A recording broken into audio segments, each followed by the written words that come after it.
Yes,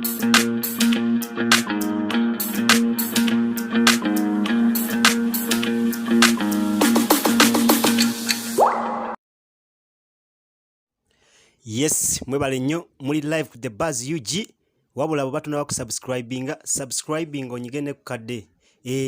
Mukimanyi bulungi ndi mwana mulinzi Eddie Kenzo olunaku lweggulo yakomyewo mu ggwanga ne bannayuganda balala bakomyewo eka. Abantu bangi twadde basanyufu ne tumuyozayoza ne yaliko mukazi we Rema Namakula yawandise obubaka na postinga ekifaananyi kya Eddie Kenzo nagamba welcome back honey. Ekintu ekyo abantu abasinga badde tebakisubira mu Rema Namakula kuba ebbanga libadde gwanvu nnyo nga Rema Namakula tapostinga ngako Eddie Kenzo. Abantu abamu ne beebuuza nti ndowooza fake account naye ate after 2 hours Rema post yagijjeeyo naye nga bwe kimanyi nti abayayi ku social media tebatuula badde bamaze gikuba screenshot buli omu kati agirabye naye abamu bagamba fake account Rema tasobola kupostinga post bweti naye nze ndowooza si kibi. Baliko ab'omukwano balina omwana tebali mu lutalo kino ekintu tekiba kibi nawe osobola kikola omuntu wadde wali obaddeko naye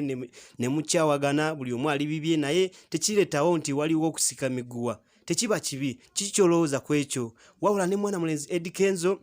yabagambye bannayuganda mwebale nnyo okumusabira yatuuse bulungi mu ggwanga ne bannayuganda balala batuuse bulungi naye bali mu quarantine tugenda mu batuusako after 14 days mujja kuba mumulaba live wano ku channel yaffe The Buzz UG wabula kyolina okukola subscribinga ne mukwano gw'omugambe asubscribinge mwebale nnyo mwebalire ddala.